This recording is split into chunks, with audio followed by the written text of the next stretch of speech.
ನಾರಾಯಣ ನಿನ್ನ ನಾಮದ ಸ್ಮರಣೆಯ ಸಾರಾಮೃತ ಎನ್ನ ಬಾಯಿಗೆ ಬರಲಿ.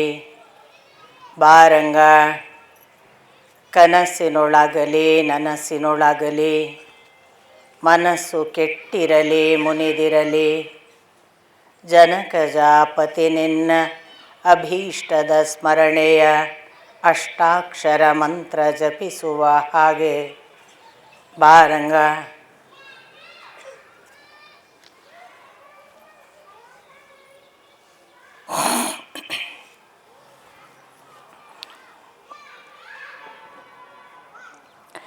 ನಾರಾಯಣಂ ನಮಸ್ಕೃತ್ಯ ನರಂಚೈವ ನರೋತ್ತಮಂ ದೇವೀಂ ಸರಸ್ವತೀಂ ವ್ಯಾಸಂ ತತೋ ಜಯಮುದೀರಯೇತ್.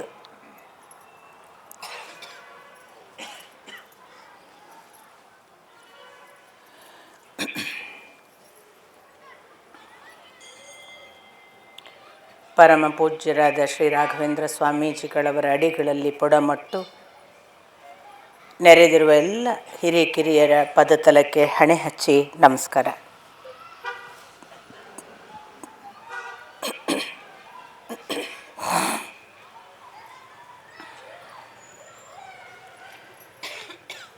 ಹಂತ ಹಂತವಾಗಿ ಕೌಟುಂಬಿಕ ಕಥೆ ಒಂದು ನಿಧಾನಕ್ಕೆ ಎಷ್ಟು ವೇದಾಂತಗಳ ಜೊತೆಗೆ ಕೂಡ ಸಾಕ್ತಿದೆ ಅಂತ ನೀವು ನಿನ್ನೆಯಿಂದ ನೋಡ್ತಾ ಇದ್ದೀರಿ. ಒಂದು ಕುಟುಂಬ ಮಾತ್ರವಾದ ದಾಯಾದಿಗಳ ಕದನ ಅಷ್ಟೇ ಆಗಿ ಉಳಿಯದೆ ಅದು ಬೇರೆ ಬೇರೆ ಆಯಾಮಗಳಲ್ಲಿ ಒಂದು ವನಪರ್ವ ಅನ್ನುವ ನೆಪದಲ್ಲಿ ಎಷ್ಟೊಂದು ಅನೇಕ ಆಧ್ಯಾತ್ಮಿಕ ಸತ್ಯಗಳನ್ನು ಕೂಡ ತಿಳಿಸುವಂತಹ ಒಂದು ಭಾಗವಾಗಿ ನಮ್ಮ ಮುಂದೆ ಅದು ಅನಾವರಣಗೊಳ್ತಾ ಇದೆ. ನಿನ್ನೆ ದಿನ ನಾವು ಗಮನಿಸಿದ 3 ಸಂಗತಿಗಳು, ಒಂದು ಸತ್ಯವಾನ್ ಸಾವಿತ್ರಿ, ಮತ್ತು ಕರ್ಣ ಮಾಡಿದ ದಾನ, ಕರ್ಣಕುಂಡಲಗಳನ್ನು ವಜ್ರಕವಚವನ್ನು ಅವನು ಮಾಡಿದ ದಾನದ ಒಂದು ಪ್ರಕ್ರಿಯೆ. 3ನೆಯ ಭಾಗವಾಗಿ ನಾವು ನೋಡಿದ ಬಹಳ ವಿಶೇಷ ಪ್ರಕರಣ ಯಕ್ಷ ಪ್ರಶ್ನೆ. ನಾನು ನಿನ್ನೆ ದಿನ ಸತ್ಯವಾನ್ ಸಾವಿತ್ರಿಯ ಬಗ್ಗೆ ನಿಮಗೆ ಹೇಳಿದೆ, ಅದು ಹೇಗೆ ಒಂದು ಆಧ್ಯಾತ್ಮಿಕ ಸಂಕೇತ ಅಂತ. ಅದು ಕೇವಲ ಒಂದು ಗಂಡ ಹೆಂಡತಿಯರ ಕಥೆಯೋ, ಪತಿವ್ರತೆ ಒಬ್ಬಳಿಗೆ ಗಂಡ ಸತ್ತಾಗ ಆಗುವ ದುಃಖಕ್ಕೆ ಅವಳು ಯಾವ ಪರಿ ಗಂಡನನ್ನು ಹುಡುಕ್ತಾಳೆ ಅನ್ನುವ ಭೌತಿಕ ಮಟ್ಟದ ಒಂದು ಆಯಾಮವೂ ಅಲ್ಲ ಅಂತ ನಾನು ನಿನ್ನೆ ದಿನವೇ ನಾನು ಅದನ್ನು ವಿವರಿಸುವ ಹೊತ್ತಿಗೆ ನಿಮಗೆ ಅದರ ಸಣ್ಣ ವಿಶ್ಲೇಷಣೆ ಕೂಡ ಮಾಡಿದ್ದೇನೆ. ಹಾಗಾಗಿ ನಾವು ನೋಡಿದ್ದು 3 ಸಂಗತಿಗಳು ನಿನ್ನೆ. ಒಂದು ಸತ್ಯ ಜ್ಞಾನದ ಭಾಗವಾಗಿ ಸಾವಿತ್ರಿಯ ಕತೆ, ಇನ್ನೊಂದು ದಾನದ ಭಾಗವಾಗಿ ಕರ್ಣಕುಂಡಲ ಕೊಟ್ಟ ಕರ್ಣನ ಕತೆ, 3ನೇದು ಯುಧಿಷ್ಠಿರನ ಧರ್ಮ ಅವನನ್ನು ಕಾದ ಬಗೆ. ದಾನದ ದೃಷ್ಟಿಯಲ್ಲಿ ಯಾರೆಲ್ಲ ನೋಡಿ ದಾನ ಮಾಡ್ತೀನಿ ಅನ್ನುವ ಒಂದು ಅಹಂಕಾರಕ್ಕೆ ಒಳಗಾಗ್ತಾರಲ್ಲ, ಅವರು ಹೀಗೆ ಸಫರ್ ಆಗ್ತಾರೆ. ನಾವು ನೋಡಿದೆವಲ್ಲ, ಅಷ್ಟಕನ, ವಸುಮನ ಮತ್ತು ಪ್ರತರ್ಧನ, ಶಿಬಿ 4 ಜನರಲ್ಲಿ ಯಾರು ಮೊದಲು ಸ್ವರ್ಗದಿಂದ ಚ್ಯುತರಾಗ್ತಾರೆ ಅಂತ ನಾರದರು ಕೇಳಿದಾಗ ಕೊಟ್ಟ ನೆನಪಿತ್ತು ಅಷ್ಟಕನಿಗೆ. ಹಸುಗಳನ್ನು ನೋಡಿದ ಕೂಡಲೇ ಹೇಳಿದ, ಇದು ನಾನು ಕೊಟ್ಟದ್ದು ಅಂತ. ಅದಕ್ಕೆ ಮೊದಲು ಚ್ಯುತನಾದ. 4 ಕುದುರೆ ಇದ್ದಾಗ ತಕ್ಷಣ ಕೊಡಲಿಲ್ಲ, ಮನೆಗೆ ಹೋಗಿ ಕೊಡ್ತೇನೆ ಅಂತ ಹೇಳಿ ಕೊಟ್ಟ. ಹಾಗಾಗಿ ಪ್ರತರ್ಧನ 2ನೇದಾಗಿ ಚ್ಯುತನಾದ. 3ನೇದು ವಸುಮನಸ, ಅವನು ವಾಸ್ತವಿಕ ಅವನದೊಂದು ರೀತಿಯ ಚ್ಯುತಿಗೆ ಕಾರಣವಾದದ್ದು. ಶಿಬಿಯದ್ದೊಂದು ಎಲ್ಲ ನೀವು ನೋಡಿದ್ದೀರಿ. ಇಲ್ಲಿ ಎಲ್ಲ ನಾನು ನಿಮಗೆ ಹೇಳಬೇಕಾದದ್ದು ಬಲಿಯ ಚಕ್ರವರ್ತಿಯ ಕತೆ ಕೂಡ ಅಂಥದೇ ಒಂದು ಅಂತ. ದಾನ ಕೂಡ ನಮಗೆ ನಾನು ಕೊಡ್ತಿದ್ದೇನೆ ಅನ್ನುವ ಗರ್ವಕ್ಕೆ ಕಾರಣ ಆದರೆ ಅದು ಒಂದು ಅಧಪ್ಪತನಕ್ಕೆ ನಮ್ಮನ್ನು ಕರ್ಕೊಂಡು ಹೋಗ್ತದೆ. ಕೊಡ್ತಿದ್ದೇನೆ ಅನ್ನುವ ಭಾವವೂ ಇಲ್ಲದೆ ಕೊಡುವುದು ಶಿಬಿಯ ಹಾಗೆ, ಅದು ಬಹಳ ಅಪರೂಪ. ಸೊ ತನ್ನನ್ನು ತಾನು ಕೊಡುವಾಗಲೂ ತಾನು ಕೊಡ್ತಿದ್ದೇನೆ ಅನ್ನುವ ಭಾವ ಇಲ್ಲದೆ, ತನ್ನ ಸಾವು ಈಗ ಸಂಭವಿಸ್ತದೆ ಅನ್ನುವ ಯಾವ ಎಚ್ಚರ ಇಲ್ಲದೆ ಕೊಡುವ ಆ ಪರಾಕಾಷ್ಠೆ ಇದೆಯಲ್ಲ, ಅದು ದಾನದ ಆತ್ಯಂತಿಕವಾದ ಒಂದು ಸ್ವರೂಪ. ಆ ದೃಷ್ಟಿಯಲ್ಲಿ ಕರ್ಣನ ಬಹಳ ದೊಡ್ಡ ದುರಂತ ಅಥವಾ ಕರ್ಣನಿಗೆ ಆದ ಒಂದು ದೊಡ್ಡ ತೊಂದರೆ ಅದು ಬೇರೇನೂ ಅಲ್ಲ, ಅದು ಅವನಿಗೆ ತಾನೊಂದು ವೇಳೆ ಕೊಡಬೇಕು ಅನ್ನುವುದನ್ನು ಹಠ ಹಿಡಿಯದೆ ತಂದೆ ಹೇಳಿದ ಮಾತು, ತಂದೆ ಅಂತ ಗೊತ್ತಿಲ್ಲದಿದ್ದರೂ ಸೂರ್ಯೋಪಾಸಕ, ಸೂರ್ಯ ಬಂದು ವೈಯಕ್ತಿಕವಾಗಿ ನಾನು ಸೂರ್ಯ ಅಂತ ಪರಿಚಯಿಸಿ ಹೇಳ್ತಾನೆ, ಕೊಡಬೇಡ ಅಂತಾನೆ. ಆವಾಗಾದರೂ ಅವನ ಮಾತು ಕೇಳಿದರೆ ಕರ್ಣನಿಗೊಂದು ರಕ್ಷಣೆ ಇತ್ತು. ಆದರೆ ಅದು ವಿಧಿಯ ಆಟ ಅನ್ನೋದರಲ್ಲಿ ನಾನು ಮತ್ತೆ ಹೇಳುವುದು ಕಾಸ್ಮಿಕ್ ಅಂತ. ಇದೆಲ್ಲದರ ಆಚೆಗೊಂದು ಕಾಸ್ಮಿಕ್, ಸೂರ್ಯನನ್ನೂ ನಿಯಂತ್ರಿಸುವ ಒಂದು ಶಕ್ತಿ ಇದೆ ಅಂತ ಸೂರ್ಯನೇ ಹೇಳ್ತಾನಲ್ಲ, ಅದಕ್ಕೆ ಗೊತ್ತು ಏನಾಗಬೇಕು ಅಂತ. ಹಾಗಾಗಿ ನಾವು ಎಷ್ಟೋ ಪ್ಲ್ಯಾನ್ ಮಾಡ್ತೇವೆ, ನಮ್ಮ ಪ್ಲ್ಯಾನ್ ಎಲ್ಲ ಒಂದು ದಿವಸ ಇನ್ನೇನು ಇಂಪ್ಲಿಮೆಂಟ್ ಆಗ್ತದೆ ಅನ್ನುವಾಗ ಅದಕ್ಕೆ ತದ್ವಿರುದ್ಧವಾದ ಒಂದು ರಿಸಲ್ಟನ್ನು ನಾವು ತೆಗೆದುಕೊಳ್ಳೋದು ಬಹಳ ಜನರಿಗೆ ಅನುಭವಕ್ಕೆ ಬಂದಿರಲಿಕ್ಕೆ ಸಾಕು. ಅದು ನಮ್ಮ ಪ್ಲ್ಯಾನ್ ಅಲ್ಲದ ಇನ್ನೊಂದು ಕಾಸ್ಮಿಕ್ಕಿನ ಕಣ್ಣಿನಿಂದ ಅದು ತನಗೆ ಇಲ್ಲಿ ಏನಾಗಬೇಕು ಅನ್ನೋದನ್ನು ನೋಡ್ತಿರ್ತದೆ ಮತ್ತು ಅದಕ್ಕನುಗುಣವಾಗಿ ಆ ಪ್ಲ್ಯಾನನ್ನು ತಾನು ತನ್ನ ಸೂತ್ರ ಹಿಡ್ಕೊಂಡು, ಸಪೋಸ್ ಅದು ಒಂದು ಸಣ್ಣ ಮಟ್ಟದ ಆ ಕೌಟುಂಬಿಕ ವಲಯದಲ್ಲಿ ಆಗಬಹುದಾದ ಪರಿಣಾಮ ಆದರೆ ಆ ಕೌಟುಂಬಿಕ ವಲಯಕ್ಕೆ ಏನು ಮಾಡಬೇಕು ಅದನ್ನು ಮಾಡುತ್ತೆ.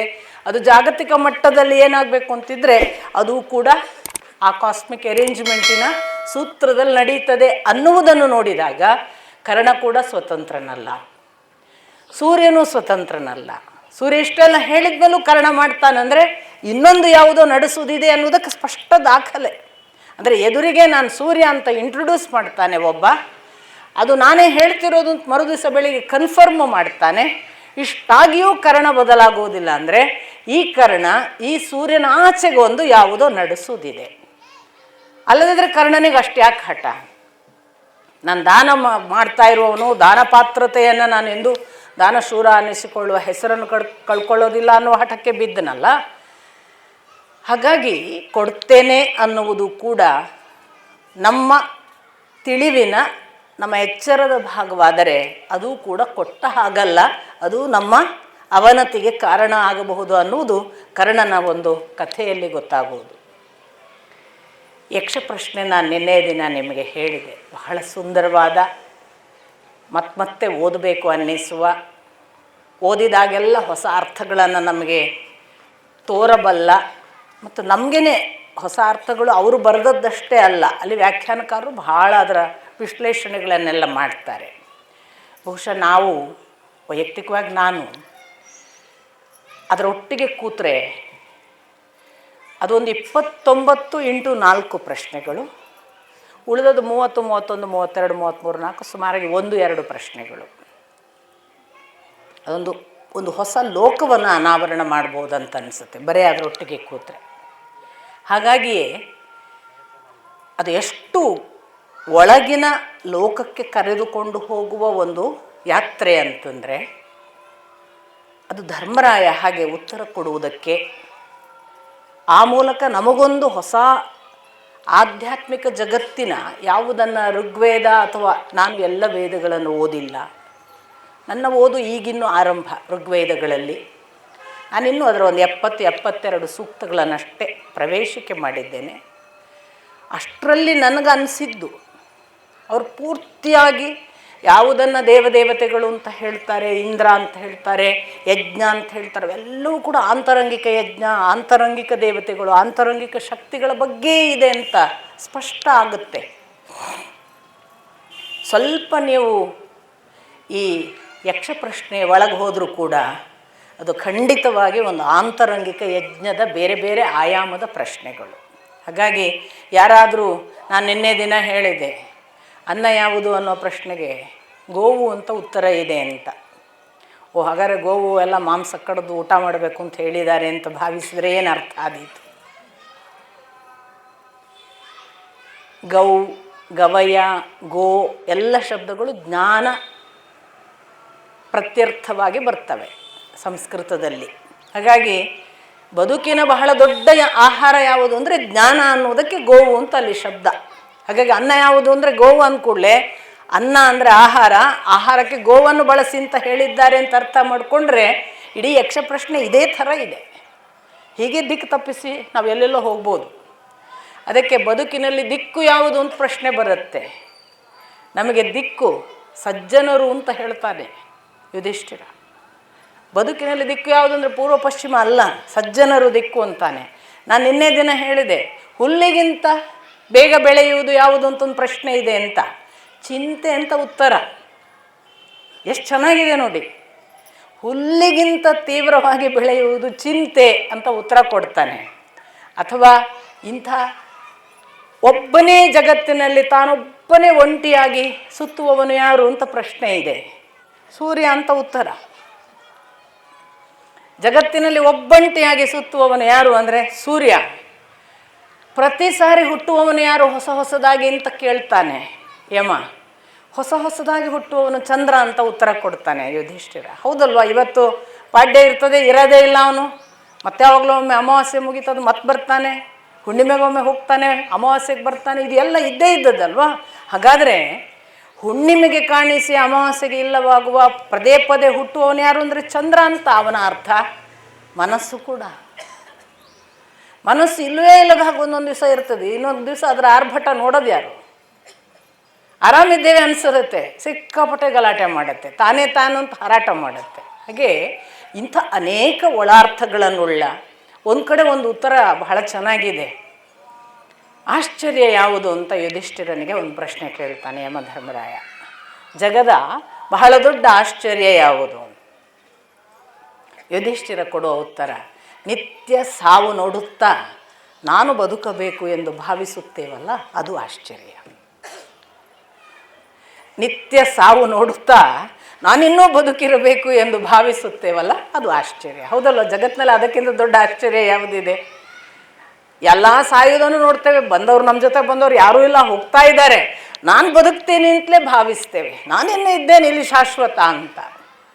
ಇದು ಬಹಳ ದೊಡ್ಡ ಆಶ್ಚರ್ಯ ಅಂತಾನೆ ಯುಧಿಷ್ಠಿರ. ಇಂಥ ಅನೇಕ ಜೀವಂತ ಸತ್ಯಗಳನ್ನು ಮುಖಾಮುಖಿ ಮಾಡುವಂತಹ ಬಹಳ ಬಹಳ ವಿಶೇಷ ಉತ್ತರಗಳನ್ನು ಒಳಗೊಂಡ ಯುಧಿಷ್ಠಿರನ ಈ ಯಕ್ಷ ಪ್ರಶ್ನೆಯ ಭಾಗವನ್ನು, ಅದು ಇಲ್ಲ, ಅದು ಪ್ರಕ್ಷಿಪ್ತ, ಆಮೇಲೆ ಯಾರೋ ಸೇರಿಸಿದ್ದು, ಯುಧಿಷ್ಠಿರನನ್ನು ದೊಡ್ಡದು ಮಾಡಲಿಕ್ಕಾಗಿ ಇದನ್ನು ಸೇರಿಸಿದ್ದು ಅನ್ನೋ ವಾದ ಮಾಡೋರು ಇದ್ದಾರೆ.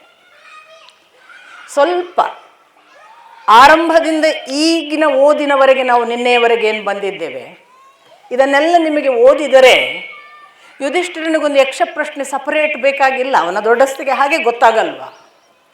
ಈಗ ಒಬ್ಬ ವ್ಯಕ್ತಿದ್ದು ದೊಡ್ಡಸ್ತಿಗೆ ಗೊತ್ತಾಗದ ಹಾಗೆ ಇದ್ದರೆ ಆಗ ಅವನ ದೊಡ್ಡಸ್ತಿಗೆ ತೋರಿಸುವುದಕ್ಕಾಗಿ ಒಂದು ಹೊಸ ಒಂದು ಕಾಂಟೆಕ್ಸ್ಟನ್ನು ನಿರ್ಮಾಣ ಮಾಡಬೇಕಾಗತ್ತೆ. ಯುಧಿಷ್ಠಿರನನ್ನು ನಹುಷನ ಸಂದರ್ಭದಲ್ಲೇ ಗೊತ್ತಾಗುತ್ತೆ ಅವನು ಎಂಥವನು ಅಂತ. ಆ ಅಜಗರ ಭೀಮನನ್ನು ಹಿಡಿದಾಗ ಕೇಳಿದ ಪ್ರಶ್ನೆಗಳಿಗೆ ಯುಧಿಷ್ಠಿರ ಕೊಟ್ಟ ಉತ್ತರಗಳನ್ನು ನೋಡುವಾಗಲೇ ಯುಧಿಷ್ಠಿರನ ಆಂತರ್ಯ ಎಷ್ಟು ಸತ್ವಯುತವಾದದ್ದು, ಅವನಲ್ಲಿರುವ ಒಳಗಿನ ತತ್ವಜ್ಞಾನದ ಒಂದು ಸತ್ವ ಎಷ್ಟು ಘನಿಷ್ಠವಾಗಿದೆ, ಮತ್ತು ಅದು ಸಾಮಾನ್ಯ ಜನರಿಗೆ ಒದಗುವಂಥದ್ದಲ್ಲ, ಈ ವ್ಯಕ್ತಿತ್ವವೇ ಸ್ವಲ್ಪ ಡಿಫರೆಂಟ್ ಅಂತ ಯಾರಿಗಾದರೂ ಗೊತ್ತಾಗುತ್ತೆ. ಅದಕ್ಕೊಂದು ನಾವಿವಾಗ ವೇದವ್ಯಾಸರಿಗೆ ಒಂದು ಯುಧಿಷ್ಠಿರನನ್ನು ಬಹಳ ದೊಡ್ಡದು ಮಾಡಬೇಕು, ಈಗ ಒಂದು ಹೊಸದೊಂದು ಕಥೆ ನಿರ್ಮಾಣ ಮಾಡುವ ಅಂತ ಹೇಳುವ ಅವಶ್ಯಕತೆ ಇಲ್ಲ. ನೀವು ಥ್ರೂಔಟ್ ಯುಧಿಷ್ಠಿರ ದೊಡ್ಡವ ಅನ್ನೋದು ಗೊತ್ತಾಗುತ್ತೆ. ಎಂತೆಂಥ ಕಠೋರ ಸಂದರ್ಭಗಳಲ್ಲಿ ಯುಧಿಷ್ಠಿರ ವರ್ತಿಸಿದ ರೀತಿ ಸಾಕು. ಅದಕ್ಕೆ ಈ ತತ್ವಜ್ಞಾನದ ವಿಮರ್ಶೆಯ ಒಂದು ಪ್ರಶ್ನೋತ್ತರ ಬೇಕಾಗಿಲ್ಲ. ಆದರೆ ಯುಧಿಷ್ಠಿರ ಇಂಥದೊಂದು ಧರ್ಮನಿಷ್ಠ ಬದುಕನ್ನು ನಡೆದದ್ದನ್ನು ಸಾಕ್ಷಾತ್ ತಂದೆ ಬಂದು ಸರ್ಟಿಫೈ ಮಾಡಿದ ಅನ್ನೋದಿದೆಯಲ್ಲ, ಸಾಮಾನ್ಯ ನೀವು ಗಮನಿಸಿ, ಬಹುಶಃ ಜಗತ್ತಿನಲ್ಲಿ ನನಗಿಂತ ಮಗ ದೊಡ್ಡವ ಅಂದವ ಶಿವ ಮಾತ್ರ. ನನಗಿಂತ ಮೊದಲು ನನ್ನ ಮಗ ಗಣಪತಿಯನ್ನು ಪೂಜಿಸಿ ಅಂದವ ಶಿವ, ಅದನ್ನು ಘೋಷಿಸಿದವ. ಹೀಗೆ ಯಾವ ಅಪ್ಪನೂ ಇಲ್ಲ, ಜಗತ್ತಿನಲ್ಲೇ ಇಲ್ಲ. ನೀವು ಎಷ್ಟು ಬೇಕಾದರೂ ಉದಾಹರಣೆಗಳನ್ನು ಯೋಚನೆ ಮಾಡಿ. ಇನ್ನೊಂದು ಆಶ್ಚರ್ಯ ಇದೆ, ಬಹಳ ಶ್ರೇಷ್ಠ ತಂದೆಗೆ ಒಳ್ಳೆಯ ಶ್ರೇಷ್ಠ ಅವರದೇ ಮಟ್ಟದ ಮಕ್ಕಳು ಹುಟ್ಟೋದೇ ಬಹಳ ಅಪರೂಪ. ಹೌದಾ? ನೀವು ಸುಮ್ಮನೆ ರೆಟ್ರೋಸ್ಪೆಕ್ಟಿವ್ಲಿ ನಮ್ಮ ಕಾಲಮಾನದ ನಮಗೆ ಗೊತ್ತಿರುವ ಸಾಹಿತಿಗಳನ್ನು ಹೀಗೆ ಯೋಚನೆ ಮಾಡಿ, ಬಹಳ ಅಪರೂಪ. ನಮಗೆ ಇಡೀ ಒಮ್ಮೆ ಹೀಗೆ ತಿರುಗಿ ನೋಡಿದರೆ ಒಬ್ಬರೇ ಸಿಗೋದು ಸ್ವಲ್ಪ ಸರಿಸಮಾನ ಅಂತ ಹೇಳುವ ಹಾಗೆ, ಅಥವಾ ಆಗ್ಬಹುದು ಇವ್ರ ಮಗ ಅಂತ ಹೇಳಬಹುದು ಅಂತ ಹೇಳುವ ಹಾಗೆ ಸಿಕ್ಕೋದು ಪೂರ್ಣಚಂದ್ರ ತೇಜಸ್ವಿ ಒಬ್ಬರೇ, ಕುವೆಂಪುಗೆ. ಆದರೆ ನೋಡಿ, ಕುವೆಂಪು ದಾರಿನೇ ಬೇರೆ, ಪೂರ್ಣಚಂದ್ರ ತೇಜಸ್ವಿ ಅವರ ದಾರಿಯೇ ಬೇರೆ. ಹೀಗಾಗಿ ಒಬ್ಬ ತಂದೆಗೆ ಒಬ್ಬ ಮಗ ಅವನದೇ ಮಟ್ಟದಲ್ಲಿ ಹುಟ್ಟುವುದಿಲ್ಲ, ಇದು ಒಂದು ವಿಶೇಷ. ಇನ್ನೊಂದು, ಹುಟ್ಟಿದರೂ ಶಬ್ಬಾಷ್ ಅಂತ ಹೇಳುವ ತಂದೆಯರೇ ಬಹಳ ಅಪರೂಪ. ಮಗನನ್ನು ಬದುಕಿರುವಾಗ ಇವನು ಅಡ್ಡಿಲ್ಲ ನನ್ನ ಹಾಗೆ ಬೆಳೀತಾನೆ ಅಂತ ಬೆನ್ನು ತಟ್ಟಿದ ತಂದೆ ಅಂದರೂ ಕೂಡ ಬಹಳ ಅಪರೂಪ. ಅದು ಶಿವನೇ ಉದಾಹರಣೆ ಅಂತ ನಾನು ಹೇಳಿದೆ. ಇನ್ನೊಂದು ನಮ್ಮ ಕಾಲದ ಬಹಳ ದೊಡ್ಡ ಉದಾಹರಣೆ ಹರಿವಂಶ ರಾಯ್ ಬಚ್ಚನ್, ಅಮಿತಾಬ್ ಬಚ್ಚನ್ನ ಅಪ್ಪ. ಅವರು ಒಂದು ಕಡೆ ಇಂಟರ್ವ್ಯೂವಲ್ಲಿ ಹೇಳಿದರು ಅಂತ ದಾಖಲಾಗಿದೆ. ಹರಿವಂಶ ರಾಯ್ ಬಚ್ಚನ್ ಒಳ್ಳೆಯ ಬರಹಗಾರ, ಅವರು ತುಂಬ ಹೆಸರು ಮಾಡಿದ ಸಾಹಿತಿಗಳು. ಅವರ ಕಾವ್ಯ ಪ್ರಪಂಚ, ಅವರ ಬರವಣಿಗೆಯನ್ನು ಇಟ್ಟುಕೊಂಡು ಒಂದು ದಿನ ಸಂದರ್ಶನ ಮಾಡುವಾಗ ನಿಮ್ಮ ಬೆಸ್ಟ್ ಕೃತಿ ಯಾವುದು ಅಂತ ಅವರನ್ನು ಕೇಳ್ತಾರೆ, ಹರಿವಂಶ ರಾಯ್ ಬಚ್ಚನನ್ನು. ಕೃತಿ ಅಂದರೆ ಅವರು ಹುಟ್ಟಿಸಿದ್ದು, ಅವರಿಂದ ರಚಿತವಾದದ್ದು ಅಲ್ವಾ. ಅವರು ಉತ್ತರ ಕೊಡೋದು, ಹರಿವಂಶ ರಾಯ್ ಬಚ್ಚನ್ ನನ್ನ ಬೆಸ್ಟ್ ಕೃತಿ ಅಮಿತಾಬ್ ಬಚ್ಚನ್ ಅಂತ. ಇದು ಬಹಳ ಅಪರೂಪ. ಒಬ್ಬ ತಂದೆ ತಾನು ಬದುಕಿರುವಾಗ ತನ್ನ ಮಗನನ್ನು ನನ್ನ ಬೆಸ್ಟ್ ಕೃತಿ, ಇವ ನನ್ನ ಬೆಸ್ಟ್ ಔಟ್ಪುಟ್ಟು, ಇವ ನನ್ನಕ್ಕಿಂತ ಚೆನ್ನಾಗಿ ಬೆಳೀತಾನೆ ಅಂತ ಹೇಳುವ ಇತಿಹಾಸ ಬಹಳ ಅಪರೂಪ. ಆ ದೃಷ್ಟಿಯಲ್ಲಿ ವೇದವ್ಯಾಸರು ನಮಗೊಂದು ಸಂದೇಶ ಏನು ಕೊಟ್ಟರು ಅಂದರೆ, ಯುಧಿಷ್ಠಿರ ಅಲ್ಲಿದ್ದ ಭೀಷ್ಮಾಚಾರ್ಯರು, ಕೃಷ್ಣನು, ಲೋಮಶ, ಮಾರ್ಕಂಡೇಯ ಮೊದಲಾದ ಋಷಿ ಮುನಿಗಳು, ನಾರದರು ಇಷ್ಟೇ ಬಹಳ ವಿಶೇಷ ವ್ಯಕ್ತಿ ಅಂತ ಗುರುತಿಸಿದ್ದಲ್ಲ, ಸಾಕ್ಷಾತ್ ಹೆತ್ತ ತಂದೆ ಬಂದು ನನಗೆ ನಿನ್ನ ಬಗ್ಗೆ ಹೆಮ್ಮೆ ಅಂತ ಹೇಳುವವರೆಗೆ ಯುಧಿಷ್ಠಿರ ಧರ್ಮಿಷ್ಠ ಅನ್ನೋದನ್ನು ಹೇಳಲಿಕ್ಕಿತ್ತು. ಈ ಎಲ್ಲ ಆಯಾಮಗಳಲ್ಲಿ ಆ ಒಂದು ಪ್ರಸಂಗ ಇದೆ. ಹಾಗಾಗಿ ಅದು ಒಂದು ಅನಗತ್ಯ, ಅಲ್ಲಿ ಏನೂ ಇಲ್ಲ, ಅದು ಸುಮ್ಮನೆ ಸೃಷ್ಟಿ ಮಾಡಿದ್ದು ಅಂತ ಹೇಳಿದರೆ ಸ್ವಲ್ಪ ಅದು ಒಪ್ಪುವುದಕ್ಕೆ ಯೋಗ್ಯವಾಗಿಲ್ಲ. ಯಾಕೆಂದರೆ ಆರಂಭದಿಂದ ನಾನು ಹೇಳಿದ ಹಾಗೆ ಯುಧಿಷ್ಠಿರನ ಪಾತ್ರ ಅನಾವರಣ ಆಗುವ ರೀತಿಗೆ ಆ ಕಥೆ ನಮಗೇನು ಬೇಕಾಗಿಲ್ಲ, ಅಷ್ಟು ಅವನ ಹೈಟ್ ಗೊತ್ತಾಗುತ್ತೆ. ಇಷ್ಟಿದ್ದಾಗಲೂ ಅದು ಯಮಧರ್ಮರಾಯನಿಂದ ಪ್ರಶಂಸಿತ ಆಯಿತು ಅನ್ನೋದಿದೆಯಲ್ಲ, ಅದು ಇನ್ನೊಂದು ಆ್ಯಡ್ ಆದ ಒಂದು ಸರ್ಟಿಫಿಕೇಟ್. ಈ ದೃಷ್ಟಿಯಲ್ಲಿ ಯಕ್ಷ ಪ್ರಶ್ನೆ ಕೇವಲ ಧರ್ಮರಾಯನ ವ್ಯಕ್ತಿತ್ವ ಅನಾವರಣಕ್ಕೆ ಮಾತ್ರವಾಗಿ ಬಂದಿಲ್ಲ, ಧರ್ಮರಾಯನ ವ್ಯಕ್ತಿತ್ವವು ತಂದೆಯಿಂದಲೂ ಪೂಜಿತವಾಯಿತು ಅನ್ನೋದನ್ನು ಹೇಳೋದಕ್ಕೆ ಬಂದಿದೆ. ಮತ್ತು ಧರ್ಮರಾಯ, ನಾನು ನಿಮಗೆ ಹೇಳಿದೆ ಯಾವ ಮಟ್ಟದ ಸಮಚಿತ್ತತೆ ಬೇಕು. 4 ಜನ ತನ್ನ ಕಣ್ಣ ಮುಂದೆ ತನ್ನ ತಮ್ಮಂದಿರು ಇಲ್ಲವಾಗುವ ಹೊತ್ತಿನಲ್ಲಿ ಅಷ್ಟು 126 ಅಥವಾ 190 ಪ್ರಶ್ನೆ ಕೇಳುವಾಗ ಉತ್ತರ ಕೊಡ್ತಾನಲ್ಲ, ಯಾವ ಸಂಯಮ ಇದು! ಎಲ್ಲ ಸಂದರ್ಭದಲ್ಲಿತ್ತು. ಭೀಮನನ್ನು ನುಂಗಲಿಕ್ಕೆ ಸಿದ್ಧವಾದ ಅಜಗರನ ಸಂದರ್ಭದಲ್ಲೂ ನಹುಷನ ಹತ್ರ ಬೇಗ ಬಿಡು, ನನ್ನ ತಮ್ಮನನ್ನು ಕರ್ಕೊಂಡು ಹೋಗ್ತೇನೆ ಅಂತ ಅವಸರ ಮಾಡಲಿಲ್ಲ ಅಂತ ನಾನು ನಿಮಗೆ ಅದನ್ನು ಹೇಳಿದೆ. ಇದೆಲ್ಲ ಯುಧಿಷ್ಠಿರನ ವ್ಯಕ್ತಿತ್ವದ ಒಂದೊಂದು ಗಣನೆಗೆ ನೀವು ಪರಿಗಣಿಸಬೇಕಾದಂತಹ ಸಂಗತಿಗಳು. ಅವನು ನಿನ್ನ ಹತ್ರ ಇಷ್ಟು ದೊಡ್ಡ ತತ್ವಜ್ಞಾನಿ, ನನಗೆ ಇನ್ನೊಂದಿಷ್ಟು ಪ್ರಶ್ನೆ ಇದೆ ಅಂತ ಅವನ ಪ್ರಶ್ನೆ ಕೇಳಿದ್ದು ಕೂಡ ನೀವು ಗಮನಿಸಿದ್ದೀರಿ. ಹಾಗಾಗಿ ಒಂದು ಸಮಚಿತ್ತತೆ ಅದು ಒಂದು ಸಾಮಾನ್ಯ ದೈಹಿಕ ಮಟ್ಟದ ಆಸರೆಗೋ ರಕ್ಷಣೆಗೋ ಬಂಧಿತವಲ್ಲ, ಅದು ಯುಧಿಷ್ಠಿರನ ಕ್ವಾಲಿಟಿ. ಇಂಥ ಯುಧಿಷ್ಠಿರಾದಿಗಳು ಯಕ್ಷ ಪ್ರಶ್ನೆಯನ್ನು ಮುಗಿಸುವಾಗ ಅವನು ಕೇಳದೆ ಒಬ್ಬ ಮಗನನ್ನು ಕೇಳಿದ್ದಕ್ಕೆ ನಕುಲನನ್ನು ಕೇಳಿದ್ದು ನಿಮಗೆ ನಾನು ಹೇಳಿದೆ. ಆ ಬಳಿಕ ಅವನು ನಕುಲ ಒಬ್ಬನೇ ಯಾಕೆ ಅಂದದಕ್ಕೆ ಉತ್ತರ ಕೊಟ್ಟದ್ದನ್ನು ಹೇಳಿದೆ. ನಂತರ ಎಲ್ಲ ಮಕ್ಕಳನ್ನು ಬದುಕಿಸಿಕೊಟ್ಟ ಯಮಧರ್ಮ. ಮುಂದಿನ ಪ್ರಶ್ನೆ ಇನ್ನೇನು ಬೇಕು ಅಂತ ಕೇಳಿದಾಗ ನಾನು ಅಜ್ಞಾತವಾಸದಲ್ಲಿ ನಾವು ಗುರುತಿಲ್ಲದ ಹಾಗೆ ಮಾಡುವಂತ. ಅದಕ್ಕೆ ಮೊದಲೊಂದು ಇದೆ, ಏನು, ನಮಗೊಂದು ಓಡಿ ಹೋದ ಜಿಂಕೆ ಅರಣಿಮಥನ ತಗೊಂಡು ಹೋಗಿತ್ತಲ್ಲ, ಅದನ್ನು ಬ್ರಾಹ್ಮಣನಿಗೆ ಕೊಡುವ ಕರ್ತವ್ಯ ಇದೆ ಅಂತ. ಆಗ ಯಮಧರ್ಮರಾಯ ಹೇಳ್ತಾನೆ, ಅದು ನಾನೇ ತಗೊಂಡು ಹೋಗಿದ್ದು, ಅದನ್ನು ಮುಟ್ಟಿಸಿ ಅಂತ. ಹಾಗೆ ಅದು ಬಹಳ ಮುಖ್ಯ ಕರ್ತವ್ಯವಾಗಿ ಅದನ್ನು ಫಸ್ಟ್ ಕೇಳ್ತಾನೆ, ಆಮೇಲೆ ಅಜ್ಞಾತವಾಸದ್ದು. ಹಾಗಾಗಿ ಧರ್ಮರಾಯ ಎಲ್ಲೂ ಕೂಡ ತನ್ನ ಧರ್ಮನಿಷ್ಠೆಯಲ್ಲಿ ಒಂದು ಯಾವುದು ಪ್ರಥಮ ಯಾವುದು ನಂತರ ಅನ್ನೋ ಎಚ್ಚರ ಕೂಡ ಇದೆ ನೋಡಿ. ಆ ನಂತರ ಅಜ್ಞಾತವಾಸದ ಪರಿಚಯ ಇಲ್ಲದ ಹಾಗೆ ಮಾಡು ಅಂತ ಹೇಳಿದ್ದು. ಸೊ ಇಂಥ ಎಲ್ಲ ಒಂದು ವಿಶೇಷ ಅನುಗ್ರಹವನ್ನು ಸಾಕ್ಷಾತ್ ತಂದೆಯಿಂದ ಪಡೆದು ಅಥವಾ ಲೋಕಕ್ಕೆ ಯಮಧರ್ಮರಾಯನಾದವನಿಂದ ಪಡೆದು ಅಲ್ಲಿಂದ ಮುಂದೆ ತಾವು ದ್ವೈತವನದ ಕೊನೆಯ ಹಂತದಲ್ಲಿರುವ ಆ ಸಂದರ್ಭದಲ್ಲಿ ಇನ್ನೇನು ಕೆಲ ದಿನಗಳ ಒಳಗೆ ನಾವು ಇಲ್ಲಿಂದ ಪಾರಾಗಬೇಕು, ಇಲ್ಲಿ ಉಳಿಬಾರ್ದು, ಬೇಗನೆ ಅಜ್ಞಾತವಾಸಕ್ಕೆ ಹೋಗಬೇಕು, ಎಲ್ಲಿಗೂ ಹೋಗಬೇಕು ಅನ್ನೋದನ್ನು ಡಿಸ್ಕಸ್ ಮಾಡುವಾಗ ಯಮಧರ್ಮರಾಯ ಕೊಟ್ಟಿದ್ದ ಸೂಚನೆ ವಿರಾಟನ ನಗರದಲ್ಲಿ ಇರಿ ಅಂತ. ಹಾಗಾಗಿ ನೀವು ಮತ್ಸ್ಯ ದೇಶಕ್ಕೆ ಹೋಗಿ ವಿರಾಟನ ಅರಮನೆಯಲ್ಲಿರಿ, ಅದು ನಿಮಗೆ ಒಳ್ಳೆಯ ಜಾಗ ಅಂತ ಯಮಧರ್ಮ ಸೂಚಿಸಿರ್ತಾನೆ. ಅದಕ್ಕನುಗುಣವಾಗಿ ಇವರು ಕೂಡ ಒಂದು ಸಣ್ಣ ಏಕಾಂತದಲ್ಲಿ ಚರ್ಚೆ ಮಾಡಿ ಎಲ್ಲರೂ ಏಕಾಭಿಪ್ರಾಯದಿಂದ ವಿರಾಟನ ಅರಮನೆಗೆ ಹೋಗೋಣ ಅಂತ ತೀರ್ಮಾನ ಮಾಡಿದ ಮೇಲೆ ಒಂದು ಕಡೆ ಕೂತ್ಕೊಂಡು ಹೇಗೆ ಹೋಗೋದು, ಈಗ ವೇಷ ಬದಲಾಯಿಸಬೇಕು, ಎಲ್ಲವೂ ಆಗಬೇಕಲ್ಲ. ಈ ದೃಷ್ಟಿಯಿಂದ ಯೋಚನೆ ಮಾಡ್ತಾರೆ. ಜೊತೆಗೆ ತಮ್ಮ ಜೊತೆಗೆ ಈಗಾಗಲೇ ಬಂದಿರೋ ಬ್ರಾಹ್ಮಣರು, ಋಷಿಗಳು ಅಥವಾ ತಾವು ಇನ್ಯಾರೋ ಎಲ್ಲ ಸೇನೆಯಿಂದ ಬೇಕಾದ ಸಹಾಯಕ್ಕಾಗಿ ಕೆಲವು ಸಹಾಯಕರನ್ನು ಕರ್ಕೊಂಡು ಬಂದಿದ್ದಾರೆ. ಎಲ್ಲರನ್ನೂ ಈಗ ವ್ಯವಸ್ಥೆ ಮಾಡಬೇಕು. ತಾವು ಮಾತ್ರ ಹೋಗಬೇಕು, ಯಾರಿಗೂ ಕಾಣದೆ. ಈ 5 ಜನ ಮಾತ್ರ ಗುಪ್ತವಾಗಿ ಹೋಗಬೇಕು, ಧೌಮ್ಯರು ಕೂಡ ಬರುವ ಹಾಗಿಲ್ಲ. ಹಾಗಾಗಿ ಆ ಗುರು ಸಮ್ಮುಖದಲ್ಲಿ ಹೇಗೆ ಮಾಡೋದು ಅಂತ ಒಂದು ಸಣ್ಣ ಚರ್ಚೆಗಳನ್ನು ಮಾಡಿ ಅವರನ್ನೆಲ್ಲ ಪಾಂಚಾಲಕ್ಕೆ ಅಥವಾ ದ್ವಾರವತಿ, ಒಂದು ದೃಪದನ ಜಾಗಕ್ಕೆ ಪಾಂಚಾಲ ದೇಶ, ಇನ್ನೊಂದು ದ್ವಾರವತಿ ಅಂದರೆ ಕೃಷ್ಣನ ಜಾಗಕ್ಕೆ ಕಳಿಸೋದು ಎಲ್ಲರನ್ನು. ಮತ್ತು ಅವರಿಗೆ ಕೊಟ್ಟ ರಥದಲ್ಲಿ ಕಳಿಸುವಾಗ ನಾವೆಲ್ಲಿ ಹೋಗ್ತೇವೆ ಅಂತ ಅವರಿಗೆ ಹೇಳೋಂಗಿಲ್ಲ, ಅಷ್ಟು ಜನರಿಗೂ ಹೇಳುವ ಹಾಗಿಲ್ಲ. ಮತ್ತು ಅವ್ರ ಹತ್ರ ನಮಗೆ ಗೊತ್ತಿಲ್ಲ ಪಾಂಡವರು ಎಲ್ಲಿ ಹೋದ್ರು ಅಂತ ಯಾರಾದರೂ ಕೇಳಿದರೆ ಅವ್ರು ಹೇಳಬೇಕು ನಮಗೆ ಗೊತ್ತಿಲ್ಲ, ಅವರು ನಮ್ಮನ್ನು ದ್ವೈತವನದಿಂದ ಕಳುಹಿಸಿಕೊಟ್ರು, ದ್ವೈತವನದಿಂದ ಎಲ್ಲಿ ಹೋದ್ರು ಅಂತ ನಮ್ಗೆ ಗೊತ್ತಿಲ್ಲ ಅಂತ ಹೇಳಬೇಕು ಅಂತಲೇ ಅವರಿಗೂ ಕೂಡ ಒಂದು ಮಾತು. ಈ ಥರ ಎಲ್ಲ ತೀರ್ಮಾನ ಮಾಡಿ ತಮ್ಮ ಜೊತೆಗೆ ಬಂದವ್ರನ್ನೆಲ್ಲ ಕಳಿಸ್ತಾರೆ, ಕೊಟ್ಟು ವಾಪಸ್ ಹೋಗಿ ಅಂತ. ಇನ್ನು ಧೌಮ್ಯರಿಗೆ ನಮಸ್ಕರಿಸಬೇಕು, ಮಾರ್ಕಂಡೇಯ ಮೊದಲಾದ ಋಷಿಗಳಿಗೆಲ್ಲ ನಮಸ್ಕರಿಸುವಾಗ ಯುಧಿಷ್ಠಿರ ಬಹಳ ದುಃಖಿತನಾಗಿ, ಇದೊಂದು ವರ್ಷ ಎಲ್ಲಿಯಾದರೂ ಈ ಒಂದು ವರ್ಷದಲ್ಲಿ ನಮ್ಮ ಗುರುತು ಹತ್ತಿದರೆ ನಾವು ಮರಳಿ 13 ವರ್ಷ ಅಂತ ಅಳ್ಳಿಕ್ಕೆ ಶುರು ಮಾಡ್ತಾನೆ. ನಾವು ಮತ್ತೆ 13 ವರ್ಷ ಅನುಭವಿಸಬೇಕು ಅಂತ ಒಂದು ದುಃಖಕ್ಕೆ ಒಳಗಾಗ್ತಾನೆ. ಆಗ ಎಲ್ಲರೂ ಸಮಾಧಾನಿಸ್ತಾರೆ, ನೀನು ಧರ್ಮನಿಷ್ಠೆಯಿಂದ ನಡೆದಿದ್ದಿ, ನಿನಗೇನೂ ತೊಂದರೆಗಳು ಬರೋದಿಲ್ಲ, ನಾವಿದ್ದೇವೆ, ಎಲ್ಲ ರಕ್ಷಣೆ ಆಗುತ್ತೆ, ದೇವದೇವತೆಗಳು ನಿಮ್ಮ ರಕ್ಷಣೆಗಿದ್ದಾರೆ. ಅನೇಕರು ಹೀಗೆ ವೇಷ ಬದಲಾಯಿಸಿ ಓಡಾಡುವಂತಹ ಪ್ರಸಂಗ ನಮ್ಮ ಪರಂಪರೆಯಲ್ಲಿ ನಡೆದಿದೆ. ಅದು ಔರ್ವನಿಂದ ಹಿಡಿದು ಅದು ಸುಕನ್ಯಾ ಚವನನ ಗಲಾಟೆಯ ಸಂದರ್ಭಗಳನ್ನು ಎಲ್ಲ ನೆನಪಿಸ್ತಾರೆ, ಬೇರೆ ಬೇರೆಯವರು ಎಷ್ಟೆಲ್ಲ ತೊಂದರೆ ಪಟ್ಕೊಂಡಿದ್ದಾರೆ ಅಂತ. ಇಷ್ಟೆಲ್ಲ ಆದ ನಂತರ ಮತ್ತೆ ಯುಧಿಷ್ಠಿರನಿಗೆ ಧೈರ್ಯ ತುಂಬಿ ಎಬ್ಬಿಸಲಾಗ್ತದೆ ಹೊರಡೋದು ಅಂತ. ಇಷ್ಟು ಜನ ಹೊರಡ್ತಾರೆ. ಇವರು 5 ಜನ ಇನ್ನು ದ್ವೈತವನದಿಂದ ಕಾಲಿಂದಿ ನದಿ ದಡದಿಂದ ಅವರ ಪ್ರಯಾಣ ಪ್ರಾರಂಭ ಮಾಡ್ತಾರೆ. ಒಂದು ಕಡೆ ದಶಾರ್ಣ ದೇಶ, ಇನ್ನೊಂದು ಕಡೆ ಪಾಂಚಾಲ ದೇಶವನ್ನು ಬಿಟ್ಟುಕೊಂಡು ಅವರು ಮುಂದೆ ಹೋದರು ಅಂತ ಗೊತ್ತಾಗುತ್ತೆ. ಸೊ ಎಡಬಲಕ್ಕೆ ಆ 2 ರಾಷ್ಟ್ರಗಳನ್ನು ದಾಟಿಕೊಂಡು ಅವ್ರು ಹೋಗ್ತಾರೆ. ಹೋಗುವಾಗ ಮತ್ಸ್ಯ ದೇಶಕ್ಕೆ ಹೋಗುವ ದಾರಿ ಅಂತೂ, ಮತ್ಸ್ಯ ದೇಶಕ್ಕೆ ಹೋಗುವ ದಾರಿಯಲ್ಲಿ ಹೋಗುವುದಾದರೆ ಹೇಗೆ ಹೋಗೋದು ಅಂತ ಒಂದು, ನಾನು ಏನಾಗೋದು ನೀನೇನಾಗೋದು ಅಂತ ನಾವು ಇರುವ ಹಾಗೆ ಹೋಗುವಂಗಿಲ್ಲಲ್ಲ, ಏನು ಮಾಡೋದು, ಈ ಚರ್ಚೆಗಳಾಗ್ತವೆ.